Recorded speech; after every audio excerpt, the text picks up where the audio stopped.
دیکھیے عرب کا جاہلی معاشرہ جو ہے، اس کا معاشرتی نظام کیا تھا؟ کیا وہاں عورتیں ننگی رہتی تھی؟ کیا وہاں کوئی خاندانی نظام نہیں تھا؟ یہ نہ سمجھیے کہ وہاں کوئی اس طرح کا معاملہ تھا کہ کوئی خلا تھا۔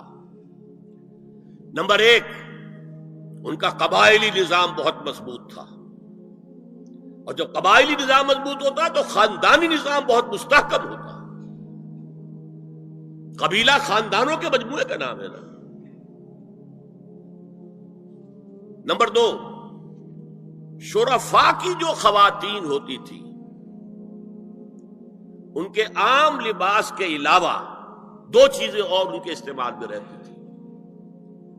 ایک خمار، اوڑھنی، گھروں کے اندر وہ اوڑھنی اوڑھتی تھی۔ ایک جلباب، لمبی سی چادر کہ جب باہر نکلتی تھی تو اس میں اپنے پورے جسم کو لپیٹ لیتی تھی، لیکن چہرہ نہیں چھپاتی تھی۔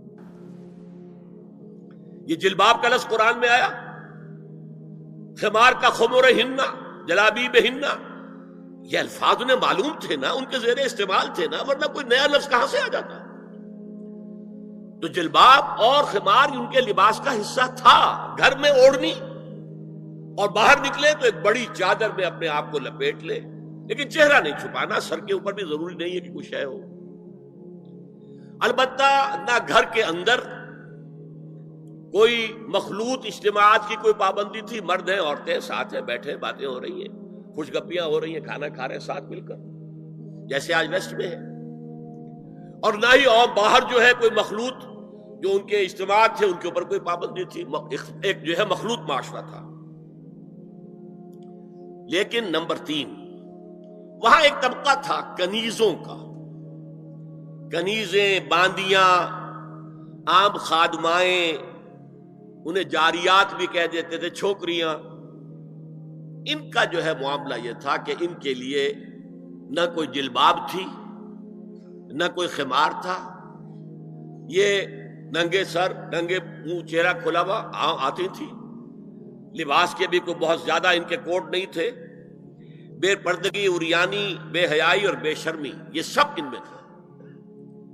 یہاں تک کہ ان کے آقا ان سے پروسٹیٹیوشن بھی کرواتے تھے، جس کو کہ روکا ہے قرآن نے آ کر سورہ نور کے اندر۔ ذریعہ بناتے تھے آمدنی کا، میری کنیز ہے، کوئی اسے استعمال کرے، پیسے دے، کمائی ہے نا اس کی، میرے پاس آئے گی، میری کنیز۔ تو یہ پروسٹیٹیوشن، قحبہ گری جو ہے، یہ بھی ان کے اندر عام تھی۔ تو یہ دو طبقے ہو گئے، شرفاء کی خواتین اور یہ عام چھوکریاں، خادمائیں، باندیاں، کنیزیں، جاریات۔ اور ان سے چھیڑ چھاڑ کرنے کا لوگوں کو حق تھا۔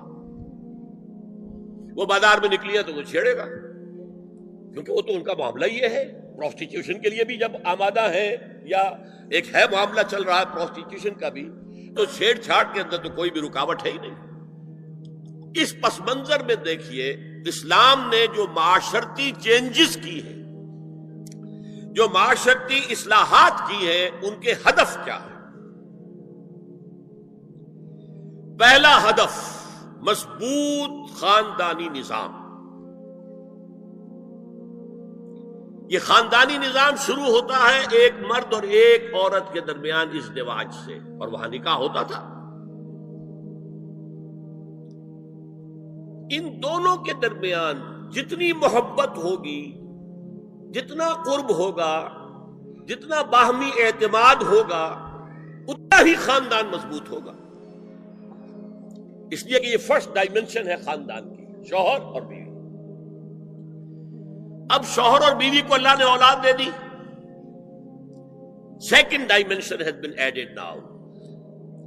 استحکام خاندان کے لیے ضروری ہے کہ اولاد والدین کا ادب کرے، ان کی خدمت کرے ان کے بڑھاپے میں۔ یہ کہنے کی ضرورت نہیں تھی کہ اولاد سے محبت کرو، اولاد کی محبت تو دل میں ہے ہی ہے، اور اس کے لیے تو یہ کہنا پڑتا زیادہ محبت نہ کرو، زیادہ لاڈ پیار کرو گے بگڑ جائیں گے، ان کے محبت کی وجہ سے حرام میں منہ نہ مارو، انہیں اچھا کھلانا، اچھا پہنانا، یہ روکا گیا ہے۔ کہیں نہیں کہا گیا اپنی اولاد سے محبت کرو، وہ تو ہے، کریں گے، ہاں، لیکن بوڑھے والدین قرآن میں 5 جگہ اللہ کے حق کے فوراً بعد والدین کا حق ہے. وَقَضَىٰ رَبُّكَ أَلَّا تَعْبُدُوا إِلَّا إِيَّاهُ وَبِالْوَالِدَيْنِ إِحْسَانًا أَنِ اشْكُرْ لِي وَلِوَالِدَيْكَ. دیکھیے سورہ لقمان میں أَنِ اشْكُرْ لِي، شکر کرو میرا، میں خالق ہوں تمہارا، رب ہوں تمہارا، وَلِوَالِدَيْكَ، اور اپنے والدین کا، کیونکہ وہ ذریعہ بنے ہیں تمہارے اس دنیا میں آنے کی. اور تم جب چھوٹے سے تھے انہوں نے ہی پالا پوسا ہے، اپنا پیٹ کاٹ کر تمہیں کھلایا ہے، اپنی رات کی نیندیں حرام کر کے تمہیں پالا ہے. لہذا وَقَضَىٰ رَبُّكَ أَلَّا تَعْبُدُوا إِلَّا إِيَّاهُ وَبِالْوَالِدَيْنِ إِحْسَانًا. اور تیسری ڈائمنشن بہن بھائیوں میں رشتہ، اولو الارحام، صلہ رحمی کرو، اخوت. یہ 3 ڈائمنشن ہوئے نا. ہمارا سپیس کا تصور کیا ہے؟ 3 ڈائمنشنل سپیس، چوڑائی، لمبائی اور اونچائی یا گہرائی. تو یہ 3 ڈائمنشنز ہیں خاندان کے ادارے